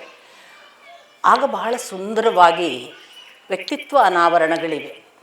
ಯುಧಿಷ್ಠಿರ ಮೊದಲು ತನ್ನ ಬಗ್ಗೆ ಹೇಳ್ತಾನೆ, ನಾನು ಕಂಕ ಎಂಬ ರಾಜ ಸಭಾ ಸದಸ್ಯನಾಗ್ತೇನೆ. ಆಮೇಲೆ ನನಗೆ ಅಕ್ಷವಿದ್ಯೆ ಗೊತ್ತಿದೆ ಅಂತ ಹೇಳಿ ರಾಜ ಕರೆದಾಗ ಪಗಡೆ ಆಟ ಮಾಡಿಸಿ ಅವನನ್ನೊಂದಿಷ್ಟು ಸಂತೋಷಪಡಿಸುವ ವೃತ್ತಿಯ ಹಾಗೆ ಇರ್ತೇನೆ ಅಂತ. ಆಗ ಯುಧಿಷ್ಠಿರ, ನೀನೆಂಥವ, ಎಷ್ಟು ಧರ್ಮ ಸತ್ಯನಿಷ್ಠೆಗಳನ್ನು ನಡೆದವ, ನಿನ್ನ ಎಂತೆಂಥ ಕಠೋರ ಸಂದರ್ಭಗಳಲ್ಲಿ ನೀವು ಎಷ್ಟು ನಿಮ್ಮ ಸ್ಥೈರ್ಯವನ್ನು ಧೈರ್ಯವನ್ನು ತೋರಿಸಿದವರು. ಇವತ್ತು ಒಬ್ಬ ಸ್ವಲ್ಪ ವೇಷ ಬದಲಾಯಿಸುವುದಂದರೆ ಬಹಳ ಕಡಿಮೆಯ ವಿಷಯ ಅನ್ನುವ ಹಾಗೆ ಅಲ್ವಾ. ಯಾರಿಗಾದರೂ ಇರುವುದನ್ನು ಮರೆಮಾಚಿ ಹೋಗಬೇಕಾದ ಸಂದರ್ಭ ಅಂದರೆ ತುಂಬ ಅವಮಾನಕಾರಕ. ಇಂಥ ಸ್ಥಿತಿ ಬಂತಲ್ಲ ಅಂತ ಯುಧಿಷ್ಠಿರನ ಬಗ್ಗೆ ಅಷ್ಟು ಹೊತ್ತಿಗೆ ಅವನು ಭೀಮನ ಕುರಿತು ಅವನೇ ಹೇಳ್ತಾನೆ, ಭೀಮ ನೀನು ಎಂಥ ವ್ಯಕ್ತಿತ್ವದವ, ಅಂಥೆಂಥ ರಾಕ್ಷಸರನ್ನೆಲ್ಲ ಹಿಡಿಂಬ, ಜಟಾಸುರ ಅಥವಾ ಜರಾಸಂಧ, ಅದರ ಜೊತೆಗೆ ಜಯದ್ರಥ ಮುಂತಾದವರನ್ನೆಲ್ಲ ಸೋಲಿಸಿದ ಕೊಂದ ಇತಿಹಾಸ ಉಳ್ಳವನು. ಇಂಥ ಒಬ್ಬ ವ್ಯಕ್ತಿತ್ವದ ನೀನು ಮರೆಮಾಚಿಸಿಕೊಂಡು ದೇಹವನ್ನು ಗೊತ್ತುಪಡಿಸದ ಹಾಗೆ, ಮುಖವನ್ನು ಪರಿಚಯ ಇಲ್ಲದ ಹಾಗೆ ಬದುಕಬೇಕಾಯ್ತಲ್ಲ, ಹೇಗಿರ್ತಿ ಅಂದಾಗ ಆ್ಯಕ್ಚುಲಿ ಭೀಮ ಒಂದು ಕಡೆ ಹೇಳ್ತಾನೆ, 12 ವರ್ಷದ ನಂತರ 13 ವರ್ಷದ ನಂತರ ನಾವು ಸೇಡು ತೀರಿಸ್ಕೊಳ್ಳೋಣ ಅಂತ ಯುಧಿಷ್ಠಿರ ಹೇಳಿದಾಗ 12 ವರ್ಷ ಹೆಂಗಾದರೂ ಕಳೆದೆವು, 13ನೇ ವರ್ಷ ಈ ಘನಘೋರ ದೇಹ ಹೆಂಗೆ ಮುಚ್ಚಲಿ ಅಂತ ಕೇಳ್ತಾನೆ ಭೀಮ. ಈ ಪರ್ವತದಂಥ ದೇಹ ಯಾರಿಗೂ ಗೊತ್ತಿಲ್ಲದಂಗೆ ಹೆಂಗಿರೋದು ನಾನು, ನೀ ಹೇಳಿದಾಗ ಸುಲಭ ಇದೆನಾ ಅಂತ ಬೈದಿರ್ತಾನೆ. ಈಗ ಅದಕ್ಕೆ ಅವನು ಹೇಳ್ತಾನೆ, ಚಿಂತಿಸಬೇಡ, ನಾನು ಪಾಕಶಾಲೆಯ ಅಧ್ಯಕ್ಷನಾಗಿ ಹೋಗ್ತೇನೆ, ಅಡುಗೆ ಮಾಡ್ತೇನೆ ಅಂತ ಹೇಳ್ತೇನೆ. ಅಷ್ಟು ಮಾತ್ರ ಅಲ್ಲ, ನನಗೆ ಮಲ್ಲಯುದ್ಧ ಕೂಡ ಬರುತ್ತೆ ಅಂತ ನನ್ನನ್ನು ನಾನು ಪರಿಚಯಿಸ್ಕೊಳ್ತೇನೆ, ನಾನು ನನ್ನನ್ನು ನಿಭಾಯಿಸ್ಕೊಳ್ತೇನೆ, ನನಗೆ ಬಲ್ಲವ ಅಂತ ಹೆಸರಿಟ್ಟುಕೊಳ್ತೇನೆ ಅಂತ. ಅವನಿಗೆ ಪೌರೋಗವ ಅಂತ ಇನ್ನೊಂದು ಹೆಸರನ್ನು ಹೇಳ್ತಾರೆ. ಪುರೋಗ ಅಂದರೆ ವಾಯುವಿನ ಮಗ, ಪೌರೋಗವ ಬಲ್ಲವ ಅಂತ. ಅದಾದಮೇಲೆ ಅರ್ಜುನನನ್ನು ಕೇಳಲಾಗ್ತದೆ. ಅರ್ಜುನ ಹೇಳ್ತಾನೆ, ನಾನು ಪಕ್ಕಾ ಒಂದಿಷ್ಟು ಕೂದಲು ಬಿಟ್ಟುಕೊಂಡು, ನನ್ನ ಅರ್ಧ ಸೀರೆ ಉಟ್ಟುಕೊಂಡು, ಕೈಗೆ ಬಳೆಗಳನ್ನು ಹಾಕಿಕೊಂಡು, ಕರ್ಣಕುಂಡಲಗಳನ್ನು ಧರಿಸಿ, ನೃತ್ಯ, ನಾಟ್ಯ, ಸಂಗೀತ, ವಾದ್ಯಗಳನ್ನು ಕಲಿಸುವ ಒಂದು ನಾಟ್ಯ ಶಾಲೆಯ ಗುರುವಾಗಿ ಹೋಗ್ತೇನೆ.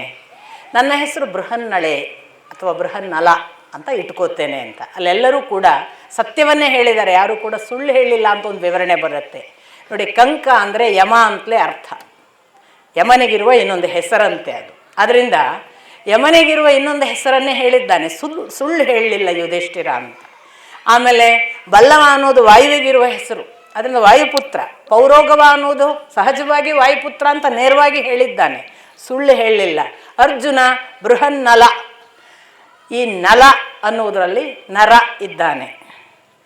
ಲಕಾರ ರಕಾರ ಒಂದಕ್ಕೊಂದು ಬರಬಹುದು. ಲಕಾರದ ಬದಲಿಗೆ ರಕಾರ, ರಕಾರದ ಬದಲಿಗೆ ಲಕಾರ ಶಾಸ್ತ್ರೀಯವಾಗಿ ಆಕ್ಸೆಪ್ಟೆಡ್. ಇದನ್ನು ನೀವು ಮಕ್ಕಳಲ್ಲಿ ನೋಡ್ತೀರಿ. ಮಕ್ಕಳಿಗೆ ರಕಾರ ಹೇಳೋಕ್ಕೆ ಬರಲ್ಲ, ನಾವು ಒಪ್ಪಿಕೊಳ್ತೀವಿ, ಅದು ಹಾಗೆ ಮಾತಾಡೋದು, ಸ್ವಲ್ಪ ದಿವಸ ಹೋದ್ಮೇಲೆ ಸರಿ ಹೋಗುತ್ತೆ ಅಂತ.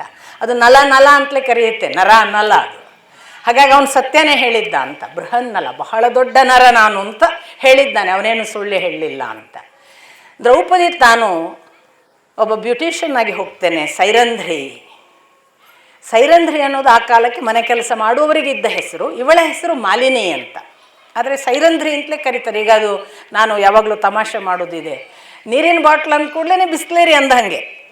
ಅದು ಕಿನ್ಲೆ ಇದ್ರೂ ಬಿಸ್ಲೇರಿನೇ, ನಮ್ಮ ಬಿಸ್ಲೇರಿ ಕೊಡ್ರಿ ಅಂದ್ಬಿಟ್ರೆ ನೀರಿನ ಬಾಟ್ಲ್ ಯಾವುದಿದ್ರು ತೊಗೊಳ್ಳೋದು. ಅದು VRLನವರದಿದ್ರು ತಗೊಳ್ಳೋದು, ಕಿನ್ಲೆ ಇದು.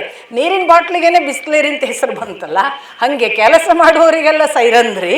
ಹಾಗಾಗಿ ಯಾರು ಕೆಲಸ ಮಾಡ್ತಾರೋ ಅವರು ಸೈರಂಧ್ರಿಗಳು. ಆ ಅರ್ಥದಲ್ಲಿ ಅವಳ ಹೆಸರು ಮಾಲಿನಿ, ಅವಳನ್ನು ಸೈರಂಧ್ರಿ ಅಂತ, ಕೆಲಸದವಳೆ ಅಂತ ಕರೆದ ಹಾಗೆ ಅದು. ಸೈರಂಧ್ರಿಯಾಗಿ ಅವಳನ್ನು ತಾನು ಹೋಗ್ತೇನೆ ಅಂತಾಳೆ. ಅವಳ ಬಗ್ಗೆ ಕೂಡ ಬಹಳ ದುಃಖದ ಮಾತುಗಳನ್ನು ಯುಧಿಷ್ಠಿರ ಆಡ್ತಾನೆ. ಎಂತೆಂಥ ಒಂದು ದೃಪದನ ಅರಮನೆಯಲ್ಲಿ ಎಷ್ಟು ವೈಭವದಲ್ಲಿದ್ದವಳು, ನಮ್ಮ ಜೊತೆಗೆ ರಾಜಸೂಯ ಆಗಾದ ಮೇಲೆ ನೀನಿದ್ದ ವೈಭವ ಏನು, ಅಥವಾ ನೀನು ಒಟ್ಟು ನಿನ್ನ ಬದುಕಿನಲ್ಲಿ ಇದ್ದಂತಹ ವೈಭವ, ಈವನ್ ವನವಾಸದಲ್ಲೂ ಕೂಡ ನಾವು ನಿನ್ನನ್ನು ಎಷ್ಟು ಜೋಪಾನ ನೋಡ್ಕೊಂಡಿದ್ದೀವಿ, ಇನ್ನೊಂದು ವರ್ಷ ಏನು ಕಷ್ಟವೋ ಏನೋ ಇತ್ಯಾದಿ. ಅವಳು ಮಾಲಿನಿ ಆಗ್ತಾಳೆ. ನಿಮಗೆಲ್ಲ ಗೊತ್ತು, ನಕುಲ ಮತ್ತು ಸಹದೇವರು ಅವರು ಅಶ್ವಶಾಲೆ ಮತ್ತು ಗೋಶಾಲೆಯನ್ನು ನೋಡಿಕೊಳ್ತಾರೆ. ನಕುಲ, ನಾನು ಅಶ್ವಶಾಲೆ ನೋಡಿಕೊಂಡು ಗ್ರಂಥಿಕ ಅನ್ನುವ ಹೆಸರಿಟ್ಕೊಳ್ತೇನೆ ಅಂತ. ಅಶ್ವಿನಿ ದೇವತೆಗಳು ಆಯುರ್ವೇದ ಗ್ರಂಥ ಇದ್ದ ಹಾಗೆ. ಆಯುರ್ವೇದ ವೈದ್ಯ ಅಂದರೆ ಅದು ಅಶ್ವಿನಿ ದೇವತೆಗಳಿಂದ ಬಂದದ್ದು. ಆದ್ದರಿಂದ ಅವರು ಅಶ್ವಿನಿ ದೇವತೆಗಳು ಅಂದರೆ ಆಯುರ್ವೇದದ ಗ್ರಂಥ. ಆದ್ದರಿಂದ ಅವನು ಕೂಡ ಅವನ ಹೆಸರಿನಲ್ಲಿ ಸುಳ್ಳು ಹೇಳಿಲ್ಲ, ಅವನು ಗ್ರಂಥಿಕ ಅಂತ ಹೆಸರಿಟ್ಟುಕೊಂಡಿದ್ದಾನೆ ಅಂತ. ಇನ್ನು ಸಹದೇವ ತಂತಿಪಾಲ ಅಂತ ಅವನ ಹೆಸರಿಟ್ಕೋತಾನೆ. ಅವನು ಗೋಶಾಲೆಯನ್ನು ನೋಡಿಕೊಳ್ಳುವ ಗೋಪಾಲಕ. ಅವನಿಗೆ ಇಡೀ ಹಸುವಿನ ವಿದ್ಯೆಗಳೆಲ್ಲ ಗೊತ್ತಿರ್ತವೆ. ಹಸು, ಎತ್ತು ಎಲ್ಲವುಗಳನ್ನು ಅವನು ಹುಟ್ಟಿಸುವ, ಅವುಗಳ ಬೆಳವಣಿಗೆಯ ಪ್ರತಿ ವಿದ್ಯೆ, ಅವುಗಳ ರೋಗ, ಇದರ ಬಗ್ಗೆ ನೋಡಿಕೊಳ್ಳುವಂಥದ್ದು. ಹೀಗಾಗಿ ಅವನು ತಂತಿಪಾಲ ಅಂತ ಹೆಸರಿಟ್ಕೊಂಡಾಗ ಅದಕ್ಕೆ ಇನ್ನೊಂದು ಅರ್ಥ ವಾಣಿ, ವಾಕ್ ಅಂತ ಇದೆ. ಹಾಗಾಗಿ ಅವನು ತಾನು ಒಳ್ಳೆಯ ವಾಕ್ನಿಂದ ಬಲ್ಲವನಾಗಿದ್ದದ್ರಿಂದಲೂ ಕೂಡ ಸಹದೇವ ಸುಳ್ಳು ಹೇಳಲಿಲ್ಲ ಅಂತ ತಂತಿಪಾಲನ ಹೆಸರನ್ನು ಕೂಡ ಹೇಳ್ತಾರೆ. ಹೀಗೆ ಇವರು ತಮ್ಮ ಹೆಸರನ್ನು ಬದಲಾಯಿಸಿಕೊಳ್ತಾರೆ. ಆ ಬಳಿಕ ಬ್ರಾಹ್ಮಣ ವೇಷದಲ್ಲಿ ಹೊರಡ್ತಾರೆ. ಅಷ್ಟು ಜನ ಬ್ರಾಹ್ಮಣ ವಟುವಿನ ಹಾಗೆ ಹೊರಟು ಹೋಗುವಾಗ ಅವರಿಗೆ ಸುಮಾರು ಇನ್ನೇನು ವಿರಾಟ ನಗರಿ ಹತ್ರ ಆಗುವಾಗ ಒಂದು ರಾತ್ರಿ ಇವತ್ತು ವಸತಿ ಇರೋಣ ಅನ್ನುವ ಅಭಿಪ್ರಾಯವನ್ನು ದ್ರೌಪದಿ ವ್ಯಕ್ತಪಡಿಸ್ತಾಳೆ. ಇವತ್ತು ರಾತ್ರಿ ವಸತಿ ಇರುವುದು ಬೇಡ, ನಾವು ಏನಿದ್ರೂ ವಿರಾಟ ನಗರಿಗೆ ಹೋಗಿಯೇ ರೆಸ್ಟ್ ಮಾಡಬೇಕು, ನಡುದಾರಿಯಲ್ಲಿ ಯಾರಾದರೂ ಹುಡುಕಿಕೊಂಡು ಸಿಕ್ಕಬಾರ್ದು ಅನ್ನೋದು ಯುಧಿಷ್ಠಿರನ ಲೆಕ್ಕಾಚಾರ. ಹೀಗಾಗಿ ಅವನು ಅರ್ಜುನನಿಗೆ ಹೇಳ್ತಾನೆ, ನೀವು ಹೊತ್ಕೊಂಡು ಬಾ ಅಂತ. ಹೀಗಾಗಿ ಅರ್ಜುನ ಹೊತ್ಕೊಂಡು ಅಂತೂ ದ್ರೌಪದಿ ಹೊರಡುದು ಅಂತಾದಾಗ ಅವರು ಇನ್ನೇನು ವಿರಾಟ ನಗರಿ ಸಮೀಪಿಸಬೇಕು, ಅಲ್ಲೊಂದು ಸ್ಮಶಾನ ಬರುತ್ತೆ, ಅಲ್ಲೊಂದು ಶಮಿ ವೃಕ್ಷ ಇರುತ್ತೆ. ಅಲ್ಲಿ ಬರುವಾಗ ಯುಧಿಷ್ಠಿರನಿಗೆ ಇನ್ನೊಂದು ಪ್ರಶ್ನೆ ಬರುತ್ತೆ, ನಮ್ಮನ್ನು ಮುಚ್ಚಿಕೊಂಡ್ರೆ ಸಾಲದು, ನಮ್ಮ ಆಯುಧಗಳನ್ನು ಮುಚ್ಚಿಕೊಳ್ಬೇಕು. ಗಾಂಡೀವ ಯಾರಿಗಾದರೂ ಗೊತ್ತಾಗುತ್ತೆ ನೋಡಿದ ಕೂಡಲೇ ಇದು ನಿನ್ನದು ಅಂತ. ಮತ್ತು ಅದಲ್ಲದೆ ನಮ್ಮ ಎಲ್ಲರ ಧನುಸ್ಸು ಕೂಡ ಸ್ವಲ್ಪ ವಿಶೇಷ, ಒಬ್ಬರೆಲ್ಲ ಒಬ್ಬರಿಗೆ ಇದನ್ನು ಗುರುತಿಸಲಿಕ್ಕೆ ಸಾಧ್ಯತೆ ಇದೆ. ಹಾಗಾಗಿ ನಾವು ನಮ್ಮ ಧನುಸ್ಸುಗಳನ್ನು, ನಮ್ಮಲ್ಲಿರೋ ಎಲ್ಲ ಆಯುಧಗಳನ್ನು ಒಂದು ಕಡೆ ಎಲ್ಲೋ ಇಟ್ಟು ಹೋಗದಿದ್ರೆ ನಾವು ಸಿಕ್ಕಿ ಬೀಳ್ತೇವೆ ಅನ್ನುವ ವಿಷಯ ಬಂದಾಗ ಶಮಿ ವೃಕ್ಷದಲ್ಲಿ ಕಟ್ಟೋಣ ಅಂತ ಅರ್ಜುನ. ಯುಧಿಷ್ಠಿರನೇ ಕಟ್ಟಿದ ಅಂತ ಒಂದು ಪಾಠ, ಇಲ್ಲ ನಕುಲ ಕಟ್ಟಿದ ಅಂತ ಇನ್ನೊಂದು ಪಾಠ. ಒಟ್ಟಿನಲ್ಲಿ ಕಟ್ಟಿದ್ರು, ಕಟ್ಟುವಾಗ ಬಟ್ಟೆಯಲ್ಲಿ ಕಟ್ಟಿ ಅದನ್ನು ಅಲ್ಲಿ ಪೂರ್ತಿ ಅದರ ಆಯುಧಗಳು ಕಾಣದ ಹಾಗೆ ಉದ್ದ ಒಂದು ಶವದ ಭಾವವನ್ನು ಕೊಡ್ತಿತ್ತದು, ಹಾಗೆ ಕಟ್ಟಿದ್ರು ಅಂತ.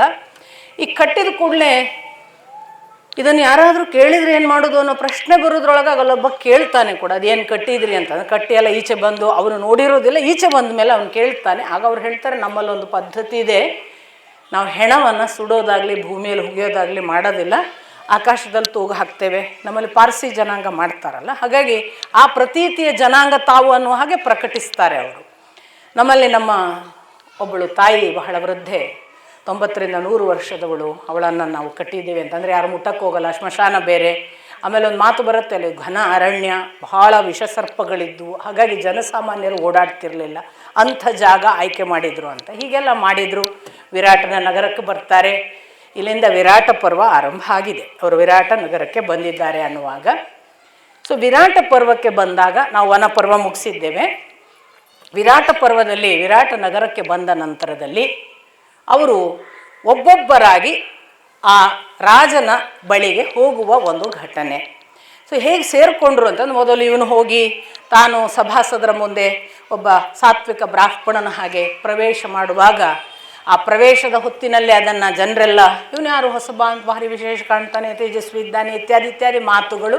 ಅಷ್ಟರಲ್ಲಿ ವಿರಾಟ ಅಲ್ಲಿ ಕೂತಿದ್ದವನನ್ನು ವಿರಾಟನು ನೋಡಿ ಅದೇನು ಇವರು ಯಾರು ಅಂತ ಕೇಳೋದು, ಅವರು ಪರಿಚಯ ಮಾಡಿಕೊಳ್ಳೋದು. ವಿರಾಟ ಬಹಳ ಸಂತೋಷದಿಂದ ಸ್ವೀಕರಿಸ್ತಾನೆ. ಅದು ಬಹುಶಃ ಆ ಕಾಲಕ್ಕೆ ಅಕ್ಷವಿದ್ಯೆ ಅನ್ನುವುದು ರಾಜನಿಗೆ ಪ್ರಿಯವಾದ ವಿದ್ಯೆ ಇದ್ದಿರಬೇಕು ವಿರಾಟನಿಗೆ. ಈ ಪಗಡೆ ಆಟ ಅವನಿಗೆ ಇಷ್ಟ ಇದ್ದಿರಬೇಕು ಒಂದು, ಅಥವಾ ಅಕ್ಷವಿದ್ಯೆ ಅನ್ನುವುದು ಎಲ್ಲ ರಾಜರಿಗೂ ಕೂಡ ಒಂದು ವಿಶೇಷ ಆಯುಧ ಇದ್ದ ಹಾಗೆ ಇದ್ದರೂ ಇರ್ಬೋದು, ಬೇರೆ ಬೇರೆಯವ್ರನ್ನ ಸೋಲಿಸ್ಲಿಕ್ಕೆ ಬಳಸ್ತಿದ್ದಿರಲಿಕ್ಕೆ ಸಾಕು. ಹಾಗಾಗಿ ಒಬ್ಬ ಅಕ್ಷವಿದ್ಯೆ ಬಲ್ಲವ ಇದ್ದಾನೆ ಅಂದರೆ ಅಷ್ಟೇ ಸ್ಟ್ರೆಂತ್ ಅಂತ ಕಾಣಿಸುತ್ತೆ. ಹಾಗಾಗಿ ಸಾಕಷ್ಟು ಪುರಸ್ಕಾರದ ಜೊತೆಗೆ, ನಿನಗೆ ಅದು ಬೇಕಾ ಇದು ಬೇಕಾ, ನೀನು ನನ್ನ ಸಿಂಹಾಸನಕ್ಕೆ ಪಕ್ಕಕ್ಕೆ ಕೂತ್ಕೋ, ಆಮೇಲೆ ನಿನಗೆ ನನ್ನ ಪ್ರಭುತ್ವದಲ್ಲಿ ಯಾವ ಜಾಗ ಬೇಕು ಹೇಳು, ಎಲ್ಲ ಕೊಡ್ತೇನೆ ಅನ್ನುವವರೆಗೆ ಯುಧಿಷ್ಠಿರನನ್ನು ಸ್ವೀಕಾರ ಮಾಡಲಾಗ್ತದೆ. ಆ ನಂತರ ಭೀಮ ಬರ್ತಾನೆ. ಅವನು ಪಕ್ಕ ಅಡುಗೆ ಭಟ್ಟನ ವೇಷದಲ್ಲಿರ್ತಾನೆ. ಮತ್ತೊಂದು ಗಮನಿಸಬೇಕು, ಇಲ್ಲಿ ಅವನು ಬ್ರಾಹ್ಮಣ ಅಡುಗೆಯವ ಅಂತ ಎಲ್ಲೂ ಉಲ್ಲೇಖ ಇಲ್ಲ. ಇದನ್ನು ಬೇರೆ ಒಂದು ಸಂದರ್ಭದಲ್ಲಿ ಕೂಡ ನಿಮಗೆ ವೇದವ್ಯಾಸರ ಮಹಾಭಾರತವೇ ಉಲ್ಲೇಖ ಮಾಡುತ್ತೆ, ಶೂದ್ರರು ಅಡುಗೆ ಮಾಡ್ತಿದ್ರು ಅಂತ. ಹಾಗಾಗಿ ಅದು ಬ್ರಾಹ್ಮಣರು ಅಡುಗೆ ಅಂತ ಏನೂ ಇಲ್ಲ. ಇವನು ಭಟ್ಟ ಅಂತ ಸಹ ಇಲ್ಲ, ಅದರಲ್ಲಿ ಬಲ್ಲವ ಅಷ್ಟೇ. ಇವ ಒಬ್ಬ ಪಾಕಶಾಲಾ ಅಧ್ಯಕ್ಷನಾಗಿ ಇರ್ತೇನೆ, ಮಲ್ಲ ಯುದ್ಧ ಬರುತ್ತೆ ಎಲ್ಲ ಹೇಳಿದಾಗ ಇವನನ್ನು ನೋಡಿಯೇ, ಇವನ ಆಕಾರ, ಇವನ ತೇಜಸ್ಸು, ಇವನು ಇರುವ ರೀತಿ ಎಲ್ಲವನ್ನು ವಿರಾಟ್ ಕೊಂಡಾಡ್ತಾನೆ. ಪರವಾಗಿಲ್ಲ, ಇವನು ಭಾಳ ಇದ್ದಾನೆ ನೋಡೋದಕ್ಕೆ, ಬಹುಶಃ ಒಳ್ಳೆ ಯುದ್ಧ ಮಾಡುವ ಒಂದು ಮನಸ್ಥಿತಿ ಇರಬಹುದು ಇವನ ನೋಡಿದ್ರೆ, ಇವನ ದೇಹಚರ್ಯ ಎಲ್ಲ ನೋಡಿದ್ರೆ ಭಾಳ ಘನ ಕಾಣ್ತಾನೆ ಅಂತಲೇ ಹೇಳಿಯೇ ತಗೋತಾನೆ. ಅದರ ನಂತರ ಬರುವ ಅರ್ಜುನ ಕೂಡ ಬೃಹನ್ನಳೆಯ ವೇಷದಲ್ಲಿ ಅದು ಬಂದಾಗ ಬಹಳ ಸಹಜವಾಗಿ, ಹೌದು ನೃತ್ಯ ಶಾಲೆಗೆ ಇವರೊಬ್ಬನು ತಾನು ಬಹಳ ಕಲ್ತಿದ್ದೇನೆ ಅಂತಾನೆ, ಹೌದು ನನ್ನ ಮಗಳು ಉತ್ತರೆ ಕೂಡ ಇದ್ದಾಳೆ, ಎಲ್ಲಕ್ಕೂ ಆಯಿತು ಅಂತ ಹೇಳಿ ಅವನು ಒಪ್ಪಿಕೊಳ್ತಾನೆ. ಹಾಗೆ ಅರ್ಜುನ ನಂತರ ಬರುವ ಪೂರ್ವದಲ್ಲಿ ದ್ರೌಪದಿ ಬರ್ತಾಳೆ. ಅರ್ಜುನ ಬರುವ ಪೂರ್ವದಲ್ಲಿ ದ್ರೌಪದಿ ಬರ್ತಾಳೆ. ಒಂದು ಥರ ನೋಡಿ, ಎಲ್ಲರನ್ನು ಅಲ್ಲಿ ಖಾಲಿ ಮಾಡಿ ದ್ರೌಪದಿಯನ್ನು ಕಳಿಸಿದರೆ ಅವಳಿಗೆ ರಕ್ಷಣೆಯ ಕೊರತೆ ಅಂತ ಮೊದಲು ಅವಳನ್ನು ಕಳಿಸಲಾಗ್ತದೆ. ಇವರಿಬ್ಬರು ಬಂದ ಮೇಲೆ ಅವಳು ಬರ್ತಾಳೆ. ಅವಳು ಬಂದು ಅವಳನ್ನು ಪರಿಚಯಿಸ್ಕೊಳ್ತಾಳೆ. ಪರಿಚಯಿಸ್ಕೊಂಡು ಕೂಡಲೇ ವಿರಾಟ ಇದು ತನ್ನ ಡಿಪಾರ್ಟ್ಮೆಂಟ್ ಅಲ್ಲ ಅಂತ ತನ್ನ ಹೆಂಡತಿ ಕಡೆಗೆ ಸುದೇಶ್ನೆಯ ಕಡೆಗೆ. ಅಲ್ಲೊಂದು ಬಹಳ ಒಳ್ಳೆಯ ಡಿಸ್ಕಷನ್ ಆಗುತ್ತೆ. ಸುದೇಶ್ನೆ ಒಪ್ಕೊಳ್ಳೋದಕ್ಕೆ ತುಂಬ ಹಿಂದೆ ಮುಂದೆ ನೋಡ್ತಾಳೆ. ಯಾಕೆ ಒಪ್ಕೊಳ್ಳೋದಕ್ಕೆ ಹಿಂದೆ ಮುಂದೆ ನೋಡ್ತಾಳೆ ಅಂತಂದರೆ, ನಿನ್ನನ್ನು ನೋಡಿದ ಹೆಣ್ಣು ಮಕ್ಕಳೇ ನಿನಗೆ ಮೋಹಕ್ಕೆ ಒಳಗಾಗುವ ಹಾಗುಂಟು, ಮನೆಯ ಗಂಡಸರು ನೋಡಿದ್ರೆ ಏನು ಕಥೆ, ಅದರಿಂದ ನಿನ್ನನ್ನು ಇಟ್ಕೊಳ್ಳೋದು ಡೇಂಜರ್ ಅಂತ ಅವಳು, ಅದರಿಂದ ಬೇಡ ಅನಿಸುತ್ತೆ ಅಂತ. ಈ ಥರದ ಬಹಳ ಓಪನ್ ಆಗಿ ನನಗೆ ಯಾಕೋ ಭಯ ನಿನ್ನ ಜೊತೆಗೆ ಅಂತ. ಅವಳು ಇದೆಲ್ಲವನ್ನ ತಾನು ಇಲ್ಲ, ಹಾಗೇನಿಲ್ಲ, ನಾನು ಬಹಳ ನನ್ನ ಪಾಡಿಗಿರ್ತೀನಿ, ನಾನು ಅಂತಃಪುರ ಬಿಟ್ಟು ಹೋಗೋದಿಲ್ಲ, ಯಾವ ಪುರುಷ ಸಂಪರ್ಕಗಳ ಕಡೆಗೂ ನಾನು ಕಣ್ಣೆತ್ತಿ ನೋಡೋದಿಲ್ಲ, ನನ್ನನ್ನು ಎಲ್ಲೂ ಗಂಡಸರ ಕಣ್ಣಿಗೆ ಬೀಳದ ಹಾಗೆ ನೀನು ನೋಡ್ಕೋ ಎಲ್ಲ ಹೇಳಿದ್ರು ಅವಳು ಯಾಕೋ ಇಲ್ಲ ಇಲ್ಲ, ನನಗೆ ಬಹಳ ನಿನ್ನ ಬಗ್ಗೆ ಅದು ನನ್ನ ಜವಾಬ್ದಾರಿ ಕೂಡ ಅನಿಸ್ತದೆ, ಅದರಿಂದ ಬೇಡ ಅನ್ನುವ ಹಾಗೆ ಸುದೇಶ್ನೆ ತಿರಸ್ಕರಿಸುವಾಗ ಅವಳೊಂದು ಮಾತು ಹೇಳ್ತಾಳೆ, ನಿನಗೆ ಆ ಭಯ ಬೇಡ, ನಾನೇನೋ ಮದುವೆ ಆಗದ ಹೆಣ್ಣು ಮಗಳಲ್ಲ, ನನಗೆ 5 ಜನ ಗಂಧರ್ವ ಗಂಡಂದರಿದ್ದಾರೆ, ನಾನು 5 ಜನ ಗಂಧರ್ವ ಗಂಡಂದ್ರನ್ನು ಎಷ್ಟು ಹೊತ್ತಿಗೆ ಕರೆದ್ರೂ ಅವ್ರು ಬಂದು ನನ್ನನ್ನು ರಕ್ಷಿಸ್ತಾರೆ. ಹಾಗಾಗಿ ಯಾರೋ ಮದುವೆ ಆಗದ ಒಂಟಿ ಹೆಣ್ಣನ್ನು ನೀನು ಇಟ್ಟುಕೊಂಡು ನಿನಗೂ ಜವಾಬ್ದಾರಿ, ಲೋಕಕ್ಕೂ ಅನ್ಯಾಯ ಆಗ್ಬೋದು ಅನ್ನೋ ಭಯ ಬೇಡ ಅನ್ನುವ ಮಾತು ಹೇಳುವಾಗ ಇವರು ಹೊರಡುವಾಗ ಇನ್ನೊಂದು ನಿರ್ಣಯ ಮಾಡ್ತಾರೆ.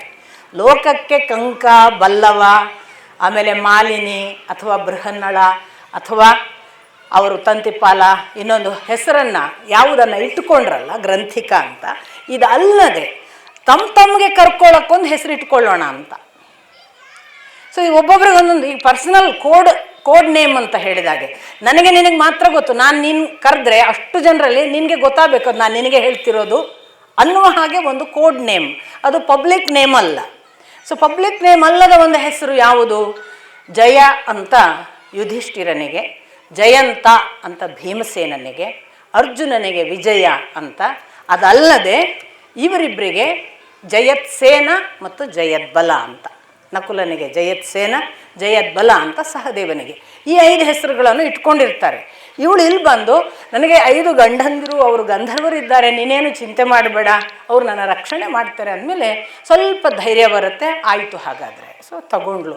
ಹೀಗಾಗಿ ನಾನು ನಿನ್ನಲ್ಲಿ ಏನು ಕೆಲಸ ಮಾಡ್ತೀನಿ, ಕೇಶಾಲಂಕಾರ, ಮುಖಾಲಂಕಾರ, ಗಂಧ ತೆಗೆದು ಕೊಡೋದು, ಅದೆಲ್ಲ ನಿಮಗೆ ಯಾವುದು ಅಲಂಕಾರಕ್ಕೆ ಬೇಕಾದ ಸಾಧನಗಳಿವೆ ಅದನ್ನೆಲ್ಲ ಮಾಡ್ತೇನೆ, ಮನೆ ಕೆಲಸ ಮಾಡ್ತೇನೆ, ಮನೆ ಅಳತೆ ಎಲ್ಲ ಕೆಲಸ ನಂಗೆ ಬರುತ್ತೆ, ಹೀಗೆಲ್ಲ ಹೇಳಿದ ನಂತರ ಅವಳೊಂಥರ ಸಿಂಗಾರವೇ ಬ್ಯೂಟಿಷನ್ ಆಗಿ ಅಲ್ಲಿ ಸೇರ್ಕೋತಾಳೆ ಸುದೇಶ್ನೆ, ವಿರಾಟನ ಹೆಂಡತಿಯ ಅಂತಃಪುರ ಅಥವಾ ಅರಮನೆಯಲ್ಲಿ. ಇದಾದ ನಂತರ ಅರ್ಜುನ ಬಂದಿರೋದು. ಅದಾದ ನಂತರ ನಕುಲ ಬಂದು ತನ್ನನ್ನು ಪರಿಚಯಿಸಿಕೊಂಡು ತಾನು ಹೀಗೆ ತನಗೆ ಎಲ್ಲ ರೀತಿಯ ಅಶ್ವಗಳ ವಿದ್ಯೆ, ಅಶ್ವವನ್ನು ಓಡಿಸೋದು ಗೊತ್ತು, ತೊಳೆಯೋದು ಗೊತ್ತು, ಅವುಗಳ ಕಾಯಿಲೆಗಳು ಗೊತ್ತು, ಅವುಗಳ ಆರೋಗ್ಯ ಗೊತ್ತು, ಎಲ್ಲ ಮಾಡೋಕ್ಕೆ ಬರುತ್ತೆ. ಅಶ್ವಶಾಲೆ ನೋಡ್ಕೋತಾನೆ, ಅಶ್ವಶಾಲೆಗೆ ಇಟ್ಕೊಳ್ತಾರೆ. ಗೋಪಾಲಕನಾಗಿ ಇವ ಬಂದಾಗ ಸಹದೇವ ಕೂಡ ತನ್ನ ಬಗ್ಗೆ ಹಾಗೆ ಪರಿಚಯಿಸ್ಕೊಳ್ತಾನೆ, ಅವನನ್ನು ಇಟ್ಕೊಳ್ತಾರೆ. ಈಗ ಒಂದು ಬಂದದ್ದು 5 ಬೇರೆ ಬೇರೆ ದಿಕ್ಕಿನಿಂದ ಬಂದ ಹಾಗೆ ಬಂದಿದ್ದಾರೆ, ಬೇರೆ ಬೇರೆ ದಿನಗಳಿಂದ ಬಂದಿದ್ದಾರೆ ಅನ್ನೋ ಹಾಗೆ ಭಾವಿಸಬೇಕು. ಒಂದೇ ಕ್ಷಣಕ್ಕೆ ಬಂದ್ರ ಅಂತ ಅಲ್ಲಿ ಉಲ್ಲೇಖ ಇಲ್ಲ. ಆಮೇಲೆ ಒಂದೇ ಕ್ಷಣಕ್ಕೆ ಬಂದ್ರೂ ಕೂಡ ಅವರು ಒಬ್ರಿಗೊಬ್ರಿಗೆ ಸಂಬಂಧ ಇಲ್ಲದ ಹಾಗೆ. ಮತ್ತು ಪ್ರತಿಯೊಬ್ಬರು ಹೇಳುವಾಗ ನಾವು ಯುಧಿಷ್ಠಿರನ ಅರಮನೆಯಲ್ಲಿ ಇದ್ವಿ, ನಾನು ಯುಧಿಷ್ಠಿರನಿಗೆ ಜೊತೆಗಿದ್ದು ಅಕ್ಷವಿದ್ಯೆ ಎಲ್ಲ ಸಹಾಯ ಮಾಡ್ತಿದ್ದೆ ಅಂತ ಯುಧಿಷ್ಠಿರನೇ ಹೇಳ್ತಾನೆ. ಹಾಗೆಯೇ ಭೀಮ ನಾನು ಅಲ್ಲಿ ಯುಧಿಷ್ಠಿರನ ಅರಮನೆಯಲ್ಲಿ ಅಡುಗೆ ಮಾಡ್ತಿದ್ದೆ ಅಂತ ಹೇಳ್ತಾನೆ. ಇಲ್ಲಿ ಬಂದು ಅರ್ಜುನ ಕೂಡ ನಾನು ಅಲ್ಲಿ ಆ ಯುಧಿಷ್ಠಿರನ ಅರಮನೆಯಲ್ಲೆಲ್ಲ ಸಂಗೀತ ನಾಟ್ಯ ಹೇಳಿಕೊಟ್ಟಿದ್ದೀನಿ. ಪ್ರತಿಯೊಬ್ಬರು, ಈವನ್ ದ್ರೌಪದಿ, ಆಮೇಲೆ ನಕುಲ, ಸಹದೇವ ಎಲ್ಲರೂ ಕೂಡ ನಾವು ಅಲ್ಲಿ ಅವನ ಯುಧಿಷ್ಠಿರನ ಅರಮನೆಯಲ್ಲಿ ನಾವು ಅಶ್ವಶಾಲೆ ಪ್ರತಿಯೊಬ್ಬರು ಇವರೇನಾದರೂ ಪಂಚಪಾಂಡವರೇ ಇವರು ಅಂತ ಯೋಚಿಸದ ಹಾಗೆ ನಾವು ಅವರ ಅರಮನೆಯಲ್ಲಿದ್ದವರು. ಅವ್ರ ಮನೆಯಲ್ಲಿ ಅವರು ಯಾವಾಗ ಅರಮನೆಯಿಂದ ಬಿಟ್ಟುಕೊಟ್ರಲ್ಲ ಅವ್ರಿಗೇನು ಎಲ್ಲ ತೊಂದರೆಗಳು ಬಂತಲ್ಲ ಆವಾಗ ನಾವು ಈಚೆ ಬಂದದ್ದು ಅನ್ನುವ ಹಾಗೆ ಪ್ರೆಸೆಂಟ್ ಮಾಡ್ತಾರೆ. ಮತ್ತು ನೀವು ಗಮನಿಸಬೇಕು, ಇದಕ್ಕೆ ಪೂರ್ವದಲ್ಲಿ ಅವರೊಂದು ದುರ್ಗಾ ಸ್ತೋತ್ರವನ್ನು ದೌಮ್ಯರು ಹೇಳಿದ್ದರಿಂದ ಅದನ್ನು ಮಾಡ್ತಾರೆ. ಅವರು ಹೊರಡೋ ಮೊದಲು ದುರ್ಗಾ ಸ್ತುತಿ ಮಾಡ್ತಾರೆ. ಇದನ್ನು ಯುಧಿಷ್ಠಿರ ಒಬ್ಬನೇ ಮಾಡಿದ ಅಂತ ಒಂದು ಪಾಠ, 5 ಜನ ಕೂಡಿ ಮಾಡಿದ್ರು ಅಂತ ಇನ್ನೊಂದು ಪಾಠ. ಬಹಳ ವ್ಯತ್ಯಾಸಗಳೆಲ್ಲ ಏನೂ ಇಲ್ಲ. ಈ ಗಲಾಟೆಗಳು 5 ಜನ ಮಾಡಲಿಲ್ಲ, ಒಬ್ಬನೇ ಮಾಡಿದ್ರು, ಅವ್ರು ಮಾಡಿ, ಇದಕ್ಕೆಲ್ಲ ನಾವು ಬಹಳ ತರ್ಕ ಮಾಡಬೇಕಾಗಿಲ್ಲ. ಒಬ್ಬ ಪ್ರಾರ್ಥನೆ ಮಾಡಿದ್ರು, ಉಳಿದವ್ರು ಹೀಗೆ ಮಾಡಿದ್ರು, ಅವ್ರು ಪ್ರಾರ್ಥನೆ ಮಾಡಿರೋದಿಲ್ವಾ? ಅಂತೂ ದುರ್ಗಾ ಸ್ತೋತ್ರವನ್ನು ಮಾಡಿದ್ದಾರೆ ಪಂಚಪಾಂಡವರು.